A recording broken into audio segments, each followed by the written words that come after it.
ಕಟ್ಬಿಡ್ಬೇಕು, ಯಾವ್ದೋ ಒಂದು ಆವೇಶದಲ್ಲೋ ಅಥವಾ ಇನ್ಯಾವುದೋ ಕಮಿಟ್ಮೆಂಟ್ ಅಲ್ಲೋ ಅಥವಾ ಇನ್ಯಾವುದೋ ಒಂದು ಸಿಚುಯೇಷನ್ಗೆ ಸೆಂಟಿಮೆಂಟಲ್ ಆಗಿ ಕಸಿನ್ ಮನೆ ಕಟ್ಬಿಟ್ಟ, ನಾನ್ ಮನೆ ಕಟ್ಬಿಡ್ಬೇಕು, ನಮ್ ವಾರ್ಗಿತ್ತಿ ಮನೆ ಕಟ್ಬಿಟ್ಲು ನಾನು ಕಟ್ಬಿಡ್ಬೇಕ್ರಿ ಅನ್ನೋ ಇದ್ರಲ್ಲಿ ಮನೆ ಕಟ್ಬಿಡ್ಬೇಕಂತ ಶುರು ಮಾಡ್ತಾರೆ. ಎಷ್ಟೋ ಜನ ನೆಗೆಟಿವ್ ಆಗಿ 6 ತಿಂಗಳು 1 ಇಯರ್ ಮುಗಿಯಂತ ಕನ್ಸ್ಟ್ರಕ್ಷನ್ಸ್ ನ 2 ವರ್ಷ 3 ವರ್ಷ ತಗೊಂಡಿರೋ ಉದಾಹರಣೆಗಳಿದೆ.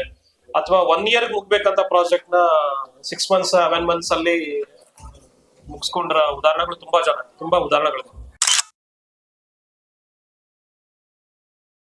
ಬಟ್ ಸುಮಾರು ತೊಂದರೆಗಳೇನಾಗುತ್ತೆ, ಸುಮಾರು ಮಿಸ್ಟೇಕ್ಸ್ ಏನ್ ಮಾಡ್ತಿದಾರೆ ಅಂತಂದ್ರೆ, ಯಾರನ್ನು ಬೇಸಿಕ್ಸ್ ಮತ್ತೆ ಚಿಕ್ಕನ್ನ ಕೌಂಟಿಂಗ್ ಮಾಡ್ತಾರೆ. ಮನೆ ಅಂತ ಏನಾಗತ್ತೆ, ಸಾಯಿಲ್ ಡಿಗ್ ಮಾಡು, ಮಣ್ಣು ಅಗಿಯೋದು, ಫೌಂಡೇಶನ್ ಹಾಕೋದು, ಪಿಲ್ಲರ್ ಹಾಕೋದು, ಅಥವಾ ವಿತೌಟ್ ಪಿಲ್ಲರ್ ಮನೆ ಗೋಡೆ ಕಟ್ಕೊಂಡು ಹೋಗೋದು, ಪ್ಲಾಸ್ಟಿಂಗ್ ಮಾಡ್ಬಿಟ್ರೆ ಮೋಲ್ಡ್ ಹಾಕ್ಬಿಟ್ರೆ ಮುಗ್ದೋಯ್ತು ಅನ್ಕೊಂಡ್ಬಿಡ್ತಾರೆ. ಇದು ಕನ್ಸ್ಟ್ರಕ್ಷನ್ ಅನ್ನೋದು ಅಷ್ಟು ಈಸಿಯಾದ ಒಂದು ಪದದಲ್ಲಿ ಹೇಳೋಂಥದ್ದು ಅಥವಾ ಒಂದು ಸಿಟ್ಟಿಂಗ್ ಅಲ್ಲಿ ಅಥವಾ ಒಂದೇ ಟೈಮಲ್ಲಿ ಆಗಂತದಲ್ಲ. ಇವತ್ತು ದಿನ ಜನರೇಷನ್ ಮನಸ್ಥಿತಿ ಹೆಂಗಿದೆ ಅಂದ್ರೆ, ಟೈಮ್ ಕೊಡಕ್ಕೆ ರೆಡಿ ಇಲ್ಲ. ಸೊ ಇವತ್ತು ಪ್ಲಾನ್ ಮಾಡಿದ್ವಿ, ನಾಡಿದ್ದು ಆಯ ಮಾಡಿಸಿದ್ವಿ, ಆಚೆ ನಾಡಿದ್ದು ಪುಟ್ಟಿಂಗ್ ಹಾಕ್ಬಿಟ್ವಿ, ಪಿಲ್ಲರ್ ಬಂದ್ಬಿಡ್ತು, ಮೋಲ್ಡ್ ಹಾಕ್ಬಿಟ್ವಿ ಅಂದ್ರೆ 4-5 ತಿಂಗಳೊಳಗಡೆ 1 ಫ್ಲೋರ್ ಮನೆ ಹಾಕ್ಬಿಡ್ಬೇಕು ಅನ್ನೋ ಮನಸ್ಥಿತಿಲಿ ಇದಾರೆ. ಇದು 100% ಒಳ್ಳೇದಲ್ಲ. ಅದರಿಂದಲೇ ಇವತ್ತೆಲ್ಲ 4-5 ವರ್ಷ ಆದ ನಂತರ ಕ್ರ್ಯಾಕ್ಸ್ ಬರ್ತಿದೆ. ಸೊ ಪ್ಲಾನಿಂಗ್ ಇರಲ್ಲ, ತುಂಬಾ ತೊಂದರೆಗಳಾಗತ್ತೆ. ಮನೆ ಡೋರ್ಗಳಿರ್ಬೋದು, ವಾಸ್ಕಲ್ಗಳಿರ್ಬೋದು, ಅಥವಾ ವಿಂಡೋಸ್ಗಳಿಗಿರ್ಬೋದು ಗೆದ್ಲು ತಿಂತಿದೆ, ಯಾರು ಅದನ್ನ ನೋಟಿಫೈ ಮಾಡಾರೇ ಇಲ್ಲ. ಆಮೇಲೆ ಈಗ ಸಾಕಷ್ಟು ಜನ ಈಗ ಕಾಂಟ್ರಾಕ್ಟ್ ಅಂತ ಕೊಡ್ತಾರೆ, ಕಂಪ್ಲೀಟ್ ಮನೆಗಳನ್ನ ಕಾಂಟ್ರಾಕ್ಟ್ ಕೊಡ್ತಾರೆ. ಸೊ ಇದ್ರ ಬಗ್ಗೆ ನೀವ್ ಏನ್ ಹೇಳ್ತೀರಾ? ನಿಮ್ಗೆ ಏನ್ ಅನ್ಸುತ್ತೆ ಅದ್ರ ಬಗ್ಗೆ? ಇಟ್ಗೆ ಬ್ರಿಕ್ಸ್ ಅಂತ ಬಂದ್ರೆ ಈಗ ಸಾಕಷ್ಟು ವೆರೈಟೀಸ್ ಆಫ್ ಬ್ರಿಕ್ಸ್ ಗಳು ಈಗ ನಮ್ಗೆ ಕಾಣ ಸಿಗ್ತದೆ. ಈಗ ಮುಂಚೆ ಎಲ್ಲ ಮಾಮೂಲಿ ಈಗ ಇಟ್ಟಿಗೆಯನ್ನ ಸುಡ್ತಾ ಇದ್ರು, ಅಲ್ಲಿಂದ ತಂದು ಮಾಡ್ತಾ ಇದ್ರು. ಈಗ ಸಿಮೆಂಟ್ ಇದೆ, ಸಿಮೆಂಟ್ ಬ್ರಿಕ್ಸ್ ಗಳಿದೆ. ಸೊ ಅದಾದ್ಮೇಲೆ ಸಾಕಷ್ಟು ವೆರೈಟೀಸ್ ಆಫ್ ಬ್ರಿಕ್ಸ್ ಗಳಿದೆ. ಬಂದಿದೆ. ಮಡ್ ರಿಲೇಟೆಡ್ ಬ್ರಿಕ್ಸ್ ಗೆ ಹೋಗೋದು ಬೆಟರ ಅಥವಾ ಸಿಮೆಂಟ್ ರಿಲೇಟೆಡ್ ಈಗ ಬ್ರಿಕ್ಸ್ ಗೆ ಬೆಟರ? ಎರಡು ವೇರಿಯಂಟ್ ಇದರಲ್ಲಿ ನಾವು ಮಾತಾಡೋದಾದ್ರೆ, ಸೊ ತುಂಬಾ ಮುಖ್ಯವಾಗಿ ಬರೋದು ಪ್ಲಾನಿಂಗ್. ಆ ಪ್ಲಾನಿಂಗ್ ಅಲ್ಲಿ ಅದ್ರ ಜೊತೆಗೆ ಬಡ್ಜೆಟ್, ಅದ್ರ ಜೊತೆಗೆ ಈಗ ಚಿಕ್ಕದಾಗಿ ಸಾಯಿಲ್ ಟೆಸ್ಟ್ ಮಾಡ್ಕೊಳ್ಳೋದು. ದೊಡ್ಡ ಬಡ್ಜೆಟ್ ಇಲ್ಲ, ಸ್ಮಾಲ್ ಬಡ್ಜೆಟ್. ಅದು ಮತ್ತೆ ನೀರು ಪ್ರತಿ ಮುಖ್ಯ ಆಗುತ್ತೆ. ಸೊ ಆ ನಂತರನೇ ನಾವು ಯಾವ ಮೇಸ್ತ್ರಿ ಹಿಡ್ಕೊಳ್ಳೋದು, ಅಥವಾ ಇಂಜಿನಿಯರ್ ಹತ್ರ ಹೋಗೋದು, ಆರ್ಕಿಟೆಕ್ಟ್ಸ್ ಹತ್ರ ಹೋಗೋದು, ಅಥವಾ ಮತ್ತೊಬ್ಬರ ಹತ್ರ ಹೋಗೋಣ ಅನ್ನೋದು ಕ್ವಶನ್ ಆಗುತ್ತೆ. ಸೊ ಮೊದಲನೇದು ಆಗಿ ಸಾಯಿಲ್ ಟೆಸ್ಟ್, ಎರಡನೇದು ನೀರು, ಮೂರನೇದು ಪ್ಲಾನಿಂಗ್. ನಾವು ಯಾವ ಸೈಜಲ್ಲಿ ಮನೆ ಕಟ್ಟಬೇಕು, ಹೆಂಗ್ ಕಟ್ಟಬೇಕು. ಓಂಕಾರ್ ಸರ್, ಈಗ ಸಾಕಷ್ಟು ಜನ ಈಗ ಇತ್ತೀಚಿನ ದಿನಗಳಲ್ಲಿ ಮನೆ ಕಟ್ಟತಕ್ಕಂಥದ್ದು ಹೆಚ್ಚಾಗ್ತಾ ಇದೆ ದಿನೇ ಇದರಲ್ಲಿ. ಮತ್ತೆ ನಿಮ್ಮ ಈಗ ಒಂದು 16 ವರ್ಷ ಎಕ್ಸ್ಪೀರಿಯನ್ಸ್ ನಿಮ್ಗೆ, ಈಗ ಒಂದು ಇಂಟೀರಿಯರ್ ಆಗಿರ್ಬೋದು, ಕನ್ಸ್ಟ್ರಕ್ಷನ್ ರಿಲೇಟೆಡ್ ಅಲ್ಲಿ ನಿಮಗೆ ಏನ್ ಅನ್ಸುತ್ತೆ? ಯಾವ ರೀತಿ ಐಡಿಯಾ ಮಾಡ್ಬೇಕು ಅವ್ರು ಹೊಸದಾಗಿ ಮನೆ ಕಟ್ಟೋದಕ್ಕೆ, ಯಾವೆಲ್ಲ ಕ್ರಮಗಳನ್ನ ವಹಿಸ್ಬೇಕು? ನಿಮ್ಮ ಒಂದು ಎಕ್ಸ್ಪೀರಿಯನ್ಸ್ ನ ಶೇರ್ ಮಾಡ್ಬೋದಾ? ಖಂಡಿತವಾಗ್ಲು. ಮೊದಲದಾಗಿ ನಮಸ್ಕಾರ. ತುಂಬಾ ಜನ ಕನ್ಸ್ಟ್ರಕ್ಷನ್ ನಾವು ಮಾಡ್ಬೇಕು ಅಥವಾ ಕನ್ಸ್ಟ್ರಕ್ಷನ್ಗೆ ಹೋಗ್ತಿದ್ದಾರೆ. ಹೊಸ ಒಂದು ಟ್ರೆಂಡ್ ಎಲ್ಲರೂ ನಾನು ಕನ್ಸ್ಟ್ರಕ್ಷನ್ ಅಂತ ಫ್ರೆಶರ್ಸ್ ಸಹಿತ ಬರ್ತಿದ್ದಾರೆ. ಅಟ್ ದ ಸೇಮ್ ಟೈಮ್ ಗಾರೆ ಮೇಸ್ತ್ರಿಗಳಿರ್ಬೋದು ಅಥವಾ ನಾರ್ಮಲ್ ಲೇಬರ್ಸ್, ಎಲ್ಲೋ 4-5 ವರ್ಷ ಕೆಲಸ ಮಾಡಿ ಒಂದು ನಾರ್ಮಲ್ ಕೆಲಸ ಆಗಿರೋ ಒಂದು ಮೇಸ್ತ್ರಿ ನಾನ್ ಕಾಂಟ್ರಾಕ್ಟ್ರು ಅನ್ನೋ ಒಂದು ಬರ್ತಿದ್ದಾರೆ. ಬಟ್ ಬರ್ಲಿ, ತೊಂದರೆ ಇಲ್ಲ, ಎಲ್ಲರೂ ಬರ್ಲಿ, ಎಲ್ಲರೂ ಡೆವಲಪ್ ಆಗ್ಬೇಕು, ಎಲ್ಲರೂ ಬೆಳಿಬೇಕು. ಬಟ್ ಸುಮಾರು ತೊಂದರೆಗಳೇನಾಗುತ್ತೆ, ಸುಮಾರು ಮಿಸ್ಟೇಕ್ಸ್ ಏನ್ ಮಾಡ್ತಿದಾರೆ ಅಂತಂದ್ರೆ, ಯಾರನ್ನು ಬೇಸಿಕ್ಸ್ ಮತ್ತೆ ಚಿಕ್ಕನ್ನ ಕೌಂಟಿಂಗ್ ಮಾಡ್ತಾರೆ. ಮನೆ ಅಂತ ಏನಾಗತ್ತೆ, ಸಾಯಿಲ್ ಡಿಗ್ ಮಾಡು, ಮಣ್ಣು ಅಗಿಯೋದು, ಫೌಂಡೇಶನ್ ಹಾಕೋದು, ಪಿಲ್ಲರ್ ಹಾಕೋದು, ಅಥವಾ ವಿತೌಟ್ ಪಿಲ್ಲರ್ ಮನೆ ಗೋಡೆ ಕಟ್ಕೊಂಡು ಹೋಗೋದು, ಪ್ಲಾಸ್ಟಿಂಗ್ ಮಾಡ್ಬಿಟ್ರೆ ಮೋಲ್ಡ್ ಹಾಕ್ಬಿಟ್ರೆ ಮುಗ್ದೋಯ್ತು ಅನ್ಕೊಂಡ್ಬಿಡ್ತಾರೆ. ಇದು ಕನ್ಸ್ಟ್ರಕ್ಷನ್ ಅನ್ನೋದು ಅಷ್ಟು ಈಸಿಯಾದ ಒಂದು ಪದದಲ್ಲಿ ಹೇಳೋಂಥದ್ದು ಅಥವಾ ಒಂದು ಸಿಟ್ಟಿಂಗ್ ಅಲ್ಲಿ ಅಥವಾ ಒಂದೇ ಟೈಮಲ್ಲಿ ಆಗಂತದಲ್ಲ. ಸುಮಾರು ಜನ ಕ್ಲೈಂಟ್ಸ್ ಹಾಗೆ ಸುಮಾರು ಜನ ಕಸ್ಟಮರ್ಸ್ ಮನೆ ಕಟ್ಕೋಬೇಕು ಅಂತಿರೋರು, ಒಂದು ಮನೆ ಕಟ್ಟಿದ ತಕ್ಷಣ ನನಗೆಲ್ಲ ಗೊತ್ತು, ನನಗೆಲ್ಲ ಎಕ್ಸ್ಪೀರಿಯನ್ಸ್ ಇದೆ, ನನಗೆಲ್ಲ ಗೊತ್ತು ಅಂದ್ಬಿಟ್ಟು ಅವರೇ ಮಾರ್ಕೆಟ್ ಅಲ್ಲಿ ಹೋಗೋದು, ಹುಡುಕೊಳ್ಳೋದು, ಮೆಟೀರಿಯಲ್ ತರೋದು ಆಗಿದೆ. ಇದು ಒಂದು ಯೂನಿವರ್ಸಿಟಿ, ಇದು ಮುಗಿಯಲ್ಲ. ನಾವು ಇಷ್ಟು ವರ್ಷ ಎಕ್ಸ್ಪೀರಿಯನ್ಸ್ ಇರೋರೇ ನಮ್ ತರ ಸುಮಾರು ಜನ ನಮ್ಗಿಂತ ಸೀನಿಯರ್ಸ್ ಎಲ್ಲ ಇದ್ದಾರೆ. ಬೇಸಿಕ್ ಆಗಿ ಈಗ ಮನೆ ಈಗ ಕಟ್ಟಬೇಕು ಅಂತ ಒಂದು ಪ್ಲಾನ್ ಮಾಡಿದ್ದಾರೆ, ಯಾರೋ ಒಬ್ಬ ಹೊಸಬ ಪ್ಲಾನ್ ಮಾಡಿದ್ದಾನೆ. ಸೊ ಈಗ ಏನು ಕ್ರಮಗಳನ್ನ ವಹಿಸ್ಬೇಕು ಅರ್ಲಿ ಸ್ಟೇಜ್? ಫಸ್ಟ್ ಇರೋದು ಸಾಯಿಲ್ ಟೆಸ್ಟ್ ಮಾಡ್ಬೇಕು. ಯಾಕಂದ್ರೆ ಇವತ್ತಿನ ಡೆವಲಪ್ಮೆಂಟ್ ಲ್ಯಾಂಡ್ ಡೆವಲಪ್ಮೆಂಟ್ ಇದ್ರಲ್ಲಿ ಸುಮಾರು ತೋಟಗಳು ಇರುತ್ತೆ ಅಥವಾ ಜಮೀನುಗಳಿಗೆ ಮೊದಲನೇದು ಏನ್ ಮಾಡ್ತಾರೆ, ಸಾಯಿಲ್ ಫಿಲ್ ಮಾಡ್ಬಿಡ್ತಾರೆ. ಮಣ್ಣನ್ನ ಖಾಲಿ ಜಾಗಗಳಿಗೆ ತುಂಬಿಸ್ಬಿಟ್ಟು ಲೇಔಟ್ಗಳು ಮಾಡ್ಕೊಂಡ್ ಬರ್ತಾರೆ. ಸೊ ಆಗ ಇವ್ರೇನ್ ಮಾಡ್ತಾರೆ, ಯಾವ್ದೋ ಒಬ್ರು ನಡ್ಕೊಂಡಾಗ ಅವ್ರು ಸಾಯಿಲ್ ಟೆಸ್ಟ್ ಮಾಡಲ್ಲ. ಮೋಸ್ಟ್ ಆಫ್ 98%, 98% ಸಾಯಿಲ್ ಟೆಸ್ಟೇ ಮಾಡಲ್ಲ.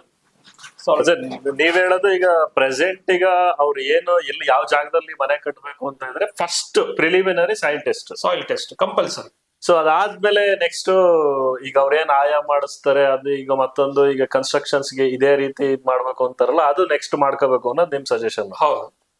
ಓಕೆ. ಸೊ ಅದಾದ ನಂತರ ನೆಕ್ಸ್ಟ್ ಎಲ್ಲ ಏನೇನು ಕ್ರಮಗಳ ವಹಿಸ್ಕೋಬೇಕು? ಸೊ ಮೊದಲು ಮನೆ ಕಟ್ಟಬೇಕಂದಾಗ ತುಂಬಾ ಮುಖ್ಯವಾಗಿ ಬರೋದು ಪ್ಲಾನಿಂಗ್. ಆ ಪ್ಲಾನಿಂಗ್ ಅಲ್ಲಿ ಅದ್ರ ಜೊತೆಗೆ ಬಡ್ಜೆಟ್, ಅದ್ರ ಜೊತೆಗೆ ಈಗ ಚಿಕ್ಕದಾಗಿ ಸಾಯಿಲ್ ಟೆಸ್ಟ್ ಮಾಡ್ಕೊಳ್ಳೋದು. ದೊಡ್ಡ ಬಡ್ಜೆಟ್ ಇಲ್ಲ, ಸ್ಮಾಲ್ ಬಡ್ಜೆಟ್. ಅದು ಮತ್ತೆ ನೀರು ಪ್ರತಿ ಮುಖ್ಯ ಆಗುತ್ತೆ. ಸೊ ಆ ನಂತರನೇ ನಾವು ಯಾವ ಮೇಸ್ತ್ರಿ ಹಿಡ್ಕೊಳ್ಳೋದು ಅಥವಾ ಇಂಜಿನಿಯರ್ ಹತ್ರ ಹೋಗೋದು, ಆರ್ಕಿಟೆಕ್ಟ್ಸ್ ಹತ್ರ ಹೋಗೋದು ಅಥವಾ ಮತ್ತೊಬ್ಬರ ಹತ್ರ ಹೋಗೋಣ ಅನ್ನೋದು ಕ್ವಶನ್ ಆಗುತ್ತೆ. ಸೊ ಮೊದಲನೇದು ಆಗಿ ಸಾಯಿಲ್ ಟೆಸ್ಟ್, ಎರಡನೇದು ನೀರು, ಮೂರನೇದು ಪ್ಲಾನಿಂಗ್.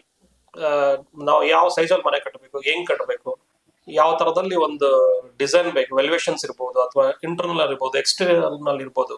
ಸೊ ಇದನ್ನ ಪ್ಲಾನಿಂಗ್ ಮಾಡ್ಕೋಬೇಕು. ಯಾರು ನಾನು ಮನೆ ಕಟ್ಬಿಡ್ಬೇಕು ಯಾವ್ದೋ ಒಂದು ಆವೇಶದಲ್ಲೋ ಅಥವಾ ಇನ್ಯಾವುದೋ ಕಮಿಟ್ಮೆಂಟ್ ಅಲ್ಲೋ ಅಥವಾ ಇನ್ಯಾವುದೋ ಒಂದು ಸಿಚುಯೇಷನ್ಗೆ ಸೆಂಟಿಮೆಂಟಲ್ ಆಗಿ ಕಸಿನ್ ಮನೆ ಕಟ್ಬಿಟ್ಟ, ನಾನ್ ಮನೆ ಕಟ್ಬಿಡ್ಬೇಕು, ನಮ್ ವಾರ್ಗಿತ್ತಿ ಮನೆ ಕಟ್ಬಿಟ್ಲು ನಾನು ಕಟ್ಬಿಡ್ಬೇಕ್ರಿ ಇದ್ರಲ್ಲಿ ಮನೆ ಕಟ್ಬಿಡ್ಬೇಕಂತ ಶುರು ಮಾಡ್ತಾರೆ. ಎಷ್ಟೋ ಜನ ನೆಗೆಟಿವ್ ಆಗಿ 6 ತಿಂಗಳಿಗೆ 1 ಇಯರ್ ಮುಗಿಯಂತ ಕನ್ಸ್ಟ್ರಕ್ಷನ್ಸ್ ನ 2 ವರ್ಷ 3 ವರ್ಷ ತಗೊಂಡಿರೋ ಉದಾಹರಣೆಗಳಿದೆ. ಅಥವಾ 1 ಇಯರ್ ಮುಗ್ಬೇಕಂತ ಪ್ರಾಜೆಕ್ಟ್ ನ 6 ಮಂತ್ಸ್ 7 ಮಂತ್ಸ್ ಅಲ್ಲಿ ಮುಗಿಸ್ಕೊಂಡ್ರ ಉದಾಹರಣೆಗಳು ತುಂಬಾ ಉದಾಹರಣೆಗಳಿದೆ. ಸೊ ಅದು ತಪ್ಪಾಗುತ್ತೆ. ಪ್ರತಿಯೊಂದಕ್ಕೆ ತಂದೆ ಆದ ಒಂದು ಟೈಮ್ ಅನ್ನೋದಿದೆ. ಡಿಸೈನಿಂಗ್ ಇರ್ಬೋದು ಅಥವಾ ಕನ್ಸ್ಟ್ರಕ್ಷನ್ ಟೈಮಿಂಗ್ ಇರ್ಬೋದು, ಒಂದು ಕ್ಯೂರಿಂಗ್ ಇರ್ಬೋದು. ಎಕ್ಸಾಂಪಲ್ ಹೇಳ್ಬೇಕಾದ್ರೆ ಒಂದು ಕ್ಯೂರಿಂಗ್, ಸೊ ಮಿನಿಮಮ್ ಒಂದು 21 ಡೇಸ್ ಕ್ಯೂರಿಂಗ್ ಅಂತ ಕೊಡ್ಲೇಬೇಕು. ಸೊ ಗೋಡೆ ಕಟ್ಟಿದ್ಮೇಲೆ ಕ್ಯೂರಿಂಗ್ ಮಾಡ್ಬೇಕು, ಪ್ಲಾಸ್ಟಿಂಗ್ ಇರುತ್ತೆ. ಆನಂತರ ಪ್ಲಾಸ್ಟಿಂಗ್ ಆದ್ಮೇಲೆ ಕ್ಯೂರಿಂಗ್ ಕೊಡ್ಬೇಕು. ಕ್ಯೂರಿಂಗ್ ಆದ್ಮೇಲೆ ಮತ್ತೆ ಪುಟ್ಟಿ ಅಂದ್ರೆ ಲಪ್ಪ ಅಂತೀವಿ, ಅದಕ್ಕೆ ಗೋಡೆ ಡ್ರೈ ಆಗ್ದಲೆ ಪುಟ್ಟಿನ ಲಪ್ಪನ ಶುರು ಮಾಡ್ಬಿಡ್ತಾರೆ. ಅದನ್ನ ತುಂಬಾ ಜನಕ್ಕೆ ಅವೇರ್ನೆಸ್ ಇಲ್ಲ. ಯಾರು ಒಳ್ಳೆ ಬಿಲ್ಡರ್ಸ್ ಅಥವಾ ಒಳ್ಳೆ ಡೆವಲಪರ್ಸ್ ಅಥವಾ ಒಳ್ಳೆ ಕಾಂಟ್ರಾಕ್ಟರ್ಸ್, ಒಳ್ಳೆ ಮೇಸ್ತ್ರಿ, ಒಳ್ಳೆ ಇಂಜಿನಿಯರಿಂಗ್ ಇದ್ದಾರೆ, ಆಬ್ವಿಯಸ್ ಆಗಿ ಅದಕ್ಕೆ ಟೈಮ್ ತಗೊಳ್ತಾರೆ, ನ್ಯಾಚುರಲ್ ಆಗಿ ಟೈಮ್ ತಗೊಳ್ತಾರೆ. ಇವತ್ತಿನ ದಿನ ಜನರೇಷನ್ ಮನಸ್ಥಿತಿ ಹೆಂಗಿದೆ ಅಂದ್ರೆ ಟೈಮ್ ಕೊಡಕ್ಕೆ ರೆಡಿ ಇಲ್ಲ. ಸೊ ಇವತ್ತು ಪ್ಲಾನ್ ಮಾಡಿದ್ವಿ, ನಾಡಿದ್ದು ಆಯಾ ಮಾಡಿಸಿದ್ವಿ, ಆಚೆ ನಾಡಿದ್ದು ಪುಟ್ಟಿಂಗ್ ಹಾಕ್ಬಿಟ್ವಿ, ಪಿಲ್ಲರ್ ಬಂದ್ಬಿಡ್ತು, ಮೋಲ್ಡ್ ಹಾಕ್ಬಿಟ್ವಿ. ಅಂದ್ರೆ 4-5 ತಿಂಗಳೊಳಗಡೆ 1 ಫ್ಲೋರ್ ಮನೆ ಹಾಕ್ಬಿಡ್ಬೇಕನ್ನೋ ಮನಸ್ಥಿತಿಲಿ ಇದ್ದಾರೆ. ಇದು 100% ಒಳ್ಳೇದಲ್ಲ. ಅದರಿಂದಲೇ ಇವತ್ತೆಲ್ಲ 4-5 ವರ್ಷ ಆದ ನಂತರ ಕ್ರ್ಯಾಕ್ಸ್ ಬರ್ತಿದೆ. ಸೊ ಪ್ಲಾನಿಂಗ್ ಇರಲ್ಲ, ತುಂಬಾ ತೊಂದರೆಗಳಾಗತ್ತೆ. ಮನೆ ಡೋರ್ಗಳಿರ್ಬೋದು, ವಾಸ್ಕಲ್ಗಳಿರ್ಬೋದು ಅಥವಾ ವಿಂಡೋಸ್ಗಳಿಗಿರ್ಬೋದು ಗೆದ್ಲು ತಿಂತಿದೆ, ಯಾರು ಅದನ್ನ ನೋಟಿಫೈ ಮಾಡಾರೇ ಇಲ್ಲ. ಸೊ ಅದನ್ನೆಲ್ಲ ಕ್ರಮಗಳಿದೆ. ಪ್ರತಿಯೊಂದು ಸ್ಟೆಪ್ ಬೈ ಸ್ಟೆಪ್ ನೀವು ಹೋಗ್ಬೇಕು. ಮಿನಿಮಮ್ ಇವತ್ತು ಒಂದು 30-40 ಮನೆ ಒಂದು 1200 ಸ್ಕ್ವೇರ್ ಫೀಟ್ ಅಲ್ಲಿ ನೀವು 1000 ಸ್ಕ್ವೇರ್ ಫೀಟ್ ಕಾರ್ಪೆಟ್ ಏರಿಯಾ ಕಟ್ತೀನಿ ಅಂತಂದ್ರೆ ಇವತ್ತಿನ ಸಿಚುವೇಶನ್ಸ್, ಇವತ್ತಿನ ಮೆಟೀರಿಯಲ್ಸ್ ಅಲ್ಲಿ, ಇವತ್ತಿನ ಲೇಬರ್ ಅಲ್ಲಿ ಮಿನಿಮಮ್ 10ರಿಂದ 12 ತಿಂಗಳು ಡ್ಯೂರೇಷನ್ ಟೈಮ್ ಬೇಕು. 6 ತಿಂಗಳಲ್ಲಿ 7 ತಿಂಗಳಲ್ಲಿ ಮನೆ ಕಟ್ಕೊಟ್ಬಿಡ್ತೀನಿ ಅಥವಾ ಮನೆ ಕಟ್ಟಿಸ್ಬಿಡ್ತೀನಿ ಅನ್ನೋದನ್ನೆಲ್ಲ ಹೇಳ್ಬೋದು, ಆಗ್ಬೋದು. ಬಟ್ ಅದು ನಾಳೆ ದಿನ ಫ್ಯೂಚರ್ ಇಲ್ಲ. ಅದ್ರದ್ದೇ ಆದ ಕ್ರ್ಯಾಕ್ಸ್ ಬರುತ್ತೆ, ಅದ್ರದ್ದೇ ಆದ ಗೆದ್ಲು ಬರುತ್ತೆ, ಅದ್ರದ್ದೇ ಆದ ಯಾವ್ದು ಟ್ರೀಟ್ಮೆಂಟ್ಸೇ ಇಲ್ಲ. ಕೆಲವೊಬ್ಬರಿಗೆ ಟ್ರೀಟ್ಮೆಂಟ್ಸೇ ಗೊತ್ತಿಲ್ಲ. ಸೊ ಇದೆಲ್ಲ ಪ್ರಾಬ್ಲಮ್ಸ್ ಆಗ್ತಿದೆ. ಸೊ ಹಾಗಾಗಿ ದಯವಿಟ್ಟು ಮನೆ ಕಟ್ಟಕ್ಕಿಂತ ಮುಂಚೆ ಅಥವಾ ನೀವು ಯಾವ್ದೇ ಮಾಡಿ, ಮನೆ ಕಟ್ಟಿ ಅಥವಾ ಇಂಟೀರಿಯರ್ ಮಾಡಿ, ಯಾವ್ದಕ್ಕಿಂತ ಮುಂಚೆ ಒಂದು ಸ್ಟಡಿ ಕೇಸ್ ಅಂತ ಮಾಡಿ, ಒಂದು ಸ್ಟಡಿ ಮಾಡಿ, ಯಾವ್ದು ಸರಿ ಯಾವ್ದು ತಪ್ಪು, ಹೇಗೆ ಏನು ಅಂತ. 6 ಜನ ಅವ್ರ ಅನುಭವದ ಎಕ್ಸ್ಪೀರಿಯನ್ಸ್ ಅಲ್ಲಿ ಹೇಳ್ತಾರೆ. ಈಗ ನಾನು ಹೇಳ್ತಿರೋದೆಲ್ಲ 100% ಸರಿ ಅಂತಲ್ಲ. ನಮ್ಮ ಅನುಭವ, ನಾವು ಎಕ್ಸ್ಪೀರಿಯನ್ಸ್ ನಾವು ಹಂಚ್ಕೊಳ್ತೀವಿ. ಅದೇ ತರ ಸುಮಾರು ಜನಕ್ಕೆ ಸುಮಾರು ತರದ ಎಕ್ಸ್ಪೀರಿಯನ್ಸ್ ಇರುತ್ತೆ. ಸೊ ಅದನ್ನ ನೀವು ಸ್ಟಡಿ ಮಾಡ್ಬೇಕು ಮೊದಲನೇದಾಗಿ. ಸೊ ಈಗ ಬೇಸಿಕ್ ಆಗಿ ಏನಂತಂದ್ರೆ ಮನೆ ಕಟ್ಟಬೇಕು ಅಂತಂದ್ರೆ ಅಟ್ಲೀಸ್ಟ್ ಒಂದು ಸಾಯಿಲ್ ಟೆಸ್ಟ್, ಪ್ಲಾನಿಂಗ್ ಯಾವ ತರ ಮಾಡ್ಬೇಕು, ಫೈನಾನ್ಷಿಯಲ್ ಅವ್ರ ಬಜೆಟ್, ಮತ್ತೆ ಬೇರೆ ಏನೇನ್ ಕಟ್ಟಿದ್ದಾರೆ ಆ ಒಂದು ಸುತ್ತಮುತ್ತ ಇರ್ಬೋದು ಅಥವಾ ಹೊರಗಡೆ ಇರ್ಬೋದು, ಸೊ ಇಂಟೀರಿಯರ್ ಇರ್ಬೋದು, ಎಕ್ಸ್ಟೀರಿಯರ್ ಇರ್ಬೋದು, ಅದ್ರ ಬಗ್ಗೆ ಎಲ್ಲ ಒಂದಿಷ್ಟು ಫುಲ್ ಒಂದ್ ಬಲ್ಕ್ ಆಗಿ ಒಂದ್ ನಾಲೆಡ್ಜ್ ತಗೊಂಡ್ ಮೇಲೆ ಒಂದ್ ಮನೆ ಕಟ್ಟೋದಕ್ಕೆ ಪ್ರಾರಂಭ ಮಾಡ್ಬೇಕು ಅನ್ನೋದು ನಿಮ್ಮೊಂದು ಹೌದು, ಸಜೆಷನ್. 100% ಸತ್ಯ. ಆಮೇಲೆ ಈಗ ಸಾಕಷ್ಟು ಜನ ಈಗ ಕಾಂಟ್ರಾಕ್ಟ್ ಅಂತ ಕೊಡ್ತಾರೆ, ಸೊ ಕಂಪ್ಲೀಟ್ ಮನೆಗಳನ್ನ ಕಾಂಟ್ರಾಕ್ಟ್ ಕೊಡ್ತಾರೆ. ಸೊ ಇದ್ರ ಬಗ್ಗೆ ನೀವ್ ಏನ್ ಹೇಳ್ತೀರಾ? ನಿಮ್ಗೆ ಏನ್ ಅನ್ಸುತ್ತೆ ಅದ್ರ ಬಗ್ಗೆ? ಇಲ್ಲ, ಖಂಡಿತ ಇವತ್ತಿನ ಜನರೇಷನ್ ಅಥವಾ ಇವತ್ತಿನ ಎಲ್ಲರೂ ವರ್ಕಿಂಗ್ ಅಲ್ಲಿ ಇರ್ತಾರೆ. ಸೊ ಇವರು ಮೇಸರಿಗೆ ಒಬ್ರಿಗೆ ಕೊಟ್ಟು ಅಥವಾ ಮೆಟಲ್ ಕಾಂಟ್ರಾಕ್ಟ್ ಇವರೇ ಕೊಡದಲೆ, ಮೆಟಲ್ ಕೊಡದಲೆ, ಅಥವಾ ಬರೀ ಓನ್ಲಿ ಲೇಬರ್ ಕಾಂಟ್ರಾಕ್ಟ್ ಕೊಟ್ಟು ನಾನ್ ಮೆಟೀರಿಯಲ್ ತಂದು ಕೊಡ್ತೀನಿ ಅಂತ ಸುಮಾರು ಜನ ಹೋಗ್ತಿದ್ದಾರೆ. ಅದ್ರಲ್ಲಿ ಸುಮಾರು ಜನಕ್ಕೂ ತೊಂದರೆಗಳಾಗಿದೆ. ಸುಮಾರು ಜನ ನನಗೆ ತುಂಬಾ ಉಳಿದ್ಬಿಡ್ತು, ದುಡ್ಡು ಉಳಿದ್ಬಿಡ್ತು, ನಾನು ಅಷ್ಟು ಲಕ್ಷ ಉಳಿಸ್ಕೊಂಡೆ, ಇಷ್ಟು ಲಕ್ಷ ಉಳಿಸ್ಕೊಂಡೆ ಅಂತಾರೆ. ಬಟ್ ಯಾರು ಅದಕ್ಕೆ ಪ್ರಾಪರ್ ಆಗಿ ನಮಗಿರೋಂಥ ಅನುಭವದಲ್ಲಿ ಯಾರು ಕ್ಯಾಲ್ಕುಲೇಷನ್ ಹಾಕಿ ಬುಕ್ಕು ಪೆನ್ ತಗೊಂಡು ಬರ್ಕೊಂಡಿರೋರು ಯಾರು ಇಲ್ಲ. ಅವ್ರ ಟೈಮಿಂಗ್ ಇರ್ಬೋದು, ಅವ್ರು ತಂದ್ಕೊಟ್ರೆ ಮೆಟೀರಿಯಲ್ ಕಾಸ್ಟಿಂಗ್ ಇರ್ಬೋದು, ಅಥವಾ ಮಗದೊಂದು ಕೌಂಟಿಂಗ್ ಹಾಕೊಂಡ್ರೆ ಒಬ್ಬ ಕಾಂಟ್ರಾಕ್ಟರ್ಗಿಂತಲೂ ಲಾಸ್ ಮಾಡ್ಕೊಂಡಿರ್ತಾರೆ. ಓಕೆ, ಎಕ್ಸಾಂಪಲ್ ಹೇಳ್ಬೇಕಪ್ಪ, ಒಬ್ಬ ರೈತ ತನ್ನ ಕೂಲಿ ಲೆಕ್ಕನೇ ಹಾಕಲ್ಲ. ನನ್ಗೆ ಈ ಬೆಳೆಯಲ್ಲಿ ಇಷ್ಟು ಬಂತು, ಇಷ್ಟು ಹೋಯ್ತು, ಅಷ್ಟ್ ಮಾತ್ರ. ಬಟ್ ಅವನ್ ಕೂಲಿ, ಅವನ ಶ್ರಮನ ಲೆಕ್ಕ ಹಾಕೊಂಡ್ರೆ ಅದು ಅವ್ನ ಕೂಲಿಗೆ ಹೋಗಿರ್ಬೋದಾಗಿತ್ತು. ರೈತ ಒಂದು ಫಸಲು ಬೆಳೆಯೋಷ್ಟೊತ್ತು. ಅದೇ ತರ ಇದ್ರಲ್ಲೂ ಇದೆ. ಸೊ ಇದ್ರಲ್ಲಿ ಏನಪ್ಪಾ ಅಂದ್ರೆ ಕೌಂಟಿಂಗ್ ಮಾಡ್ಬೇಕು, ಮೆಟಲ್ ಕೌಂಟಿಂಗ್ ಏನು. ಸೊ ಕಾಂಟ್ರಾಕ್ಟ್ ಕೊಡೋದ್ರಿಂದ ಇವತ್ತು ಒಳ್ಳೆ ಕಾಂಟ್ರಾಕ್ಟ್ ಹೋಗಿ ತುಂಬಾ ಜನ ಇದ್ದಾರೆ. ಸೊ ಕೇಳಿ, ಕುತ್ಕೊಳ್ಳಿ, ಒಂದ್ಸಲ 4 ಸಲ ಮೀಟಿಂಗ್ ಮಾಡಿ, ಡೀಟೇಲ್ಸ್ ತಗೊಳ್ಳಿ, ವಿತ್ ಪೇಪರ್ ಅಲ್ಲಿ ತಗೊಳ್ಳಿ, ಬರೀ ಬಾಯಿ ಮಾತಲ್ಲಿ ಬೇಡ. ಎಲ್ಲ ಆನ್ ಪೇಪರ್ ಅಲ್ಲಿ ಇಟ್ಕೊಳ್ಳಿ. ಏನ್ ಮೆಟಲ್ ಕೊಡ್ತೀವಿ, ಮೆಟಲ್ ಗ್ರೇಡ್ ಏನು, ಗೇಜ್ ಏನು, ಆ ಡೆನ್ಸಿಟಿ ಏನು, ಅದರ ಥಿಕ್ನೆಸ್ ಏನು, ವಾಲ್ಯೂಮ್ ಏನು, ಎಷ್ಟು ರೇಷಿಯೋ ಇರುತ್ತೆ, ವಿತ್ ಡೀಟೇಲ್ಸ್ ಪೇಪರ್ ಅಲ್ಲಿ ತಗೊಳ್ಳಿ. ಸೊ ಕಮ್ಯುನಿಕೇಶನ್ ಗ್ಯಾಪ್ ಇರಲ್ಲ. ನಾಳೆ ದಿನ ಕಾಂಟ್ರಾಕ್ಟರ್ಸ್ ಇರ್ಬೋದು ಅಥವಾ ಕ್ಲೈಂಟ್ಸ್ಗೂ ಇರ್ಬೋದು. ಸೊ ಅದು ಅಬ್ವಿಯಸ್ಲಿ ಎಲ್ಲರೂ ಮಾಡ್ಬೇಕಾಗಿರತ್ತದೆ. ಸೊ ನನ್ನ ಸಜೆಷನ್ಸ್ ಏನಪ್ಪಾ ಅಂದ್ರೆ, ಸೆಂಟಿಮೆಂಟ್ ಆಗೋ ಅಥವಾ ಮತ್ತೊಂದು ಯಾವ್ದಕ್ಕೂ ಒತ್ತಡ ಪೂರ್ವಕವಾಗಿ ಲಾಕ್ ಹಾಕ್ಬೇಡಿ. ನಾನು ಮನೆ ಕಟ್ಟಲೇ ಬಿಡಕ್ಕೆ, ನಾನು ಕಟ್ಟೆ ಬಿಡ್ಬಿಡ್ತೀನಿ, ನಾಳೆ ಸ್ಟಾರ್ಟ್ ಮಾಡ್ಬಿಡ್ತೀನಿ, ನಾನು ಜನವರಿ 14ನೇ ತಾರೀಕು ಸಂಕ್ರಾಂತಿ ನಾನು ಪಾಯ ಪೂಜೆ ಮಾಡ್ಲೇಬೇಕು. ಸುಮಾರು ಜನ ಏನಪ್ಪಾ ಅಂದ್ರೆ, ನನ್ಗೆ ಮೇ ಅಲ್ಲಿ ಬಸವನ ಜಯಂತಿ ಅವತ್ತೇ ಗೃಹ ಪ್ರವೇಶ ಮಾಡ್ಬೇಕು. ಅಲ್ಲಿ ಡ್ರೈ ಆಗಿಲ್ಲ, ಫ್ಲೋರಿಂಗ್ ಆಗಿಲ್ಲ, ನೀಟಾಗಿ ಗ್ರೌಟಿಂಗ್ ಆಗಿಲ್ಲ, ಮತ್ತೊಂದು ಟೈಮ್ ಸಿಗುತ್ತೆ. ಸೊ ಹಾಗಾಗಿ ಅದನ್ನ ಟೈಮ್ ತಗೊಳ್ಳಿ.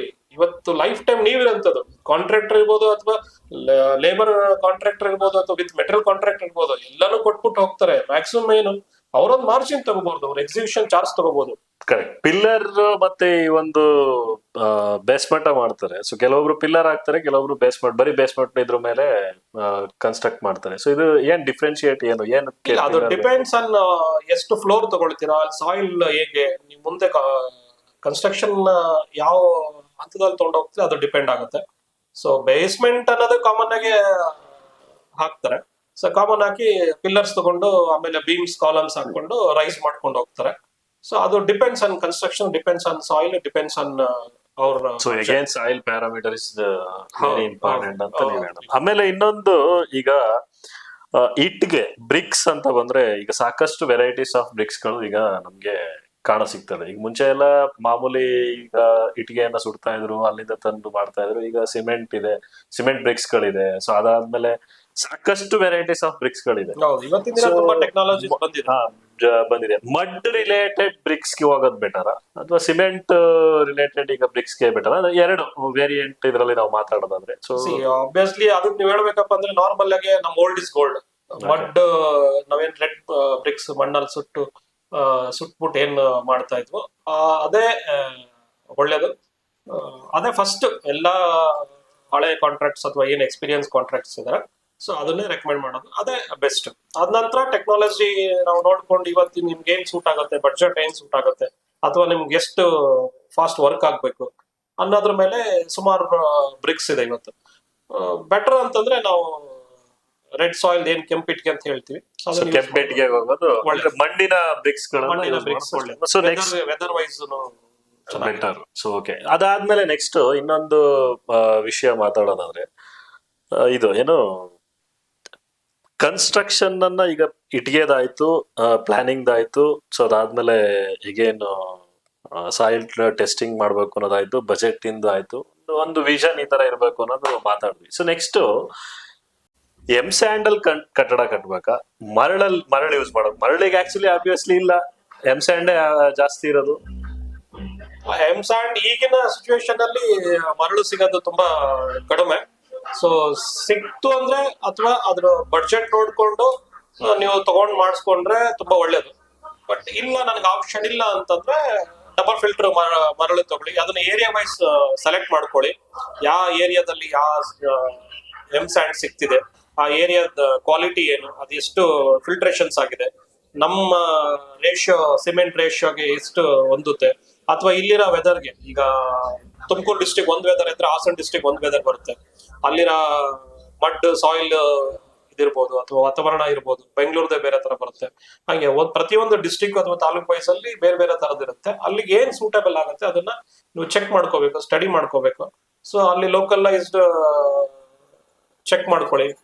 ಸಾಯಿಲ್ ಹೆಂಗೆ ನಾವು ಟೆಸ್ಟ್ ಮಾಡ್ತೀವಿ ಆ ತರ ಮರಳನ್ನು ಟೆಸ್ಟ್ ಮಾಡ್ಕೊಳ್ಳಿ. ಅಲ್ಲಿ ಲೋಕಲ್ ಮರಳು ಬೆಸ್ಟ್ ಅಂತ ನೀವು ಹೇಳೋದು. ಮರಳು ಬೆಸ್ಟ್. ಮರಳು ಪ್ಲಾಸ್ಟಿಂಗ್ ವಿಚಾರಕ್ಕೆ ಬಂದ್ರೆ, so next plastering.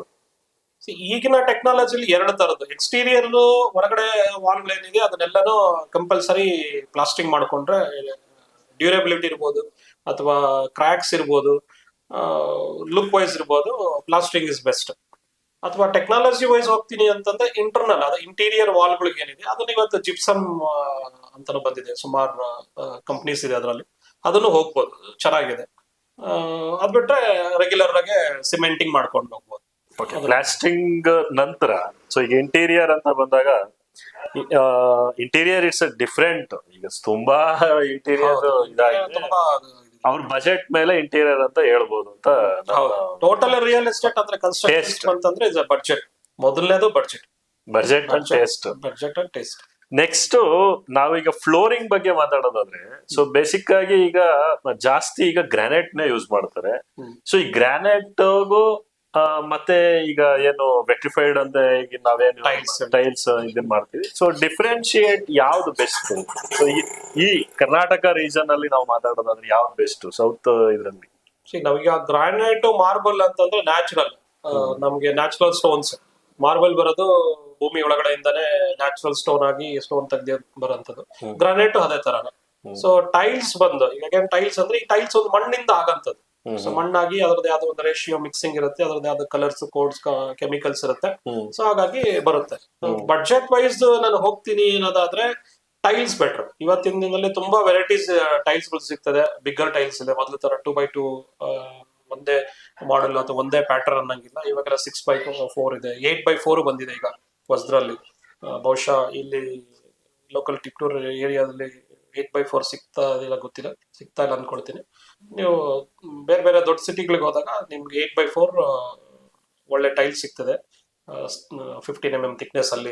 Tiles and granite ಯಾವ್ದು, which one is better? Tiles budget friendly. Budget wise ಹೋದಾಗ ಏನಾಗುತ್ತೆ ಅಂದ್ರೆ ನೀವು ಗ್ರಾನೈಟ್ ಟೈಲ್ಸ್ ಹೋದಾಗ ಲೇಯಿಂಗ್ ಡಿಫರೆನ್ಸ್ ಆಗುತ್ತೆ.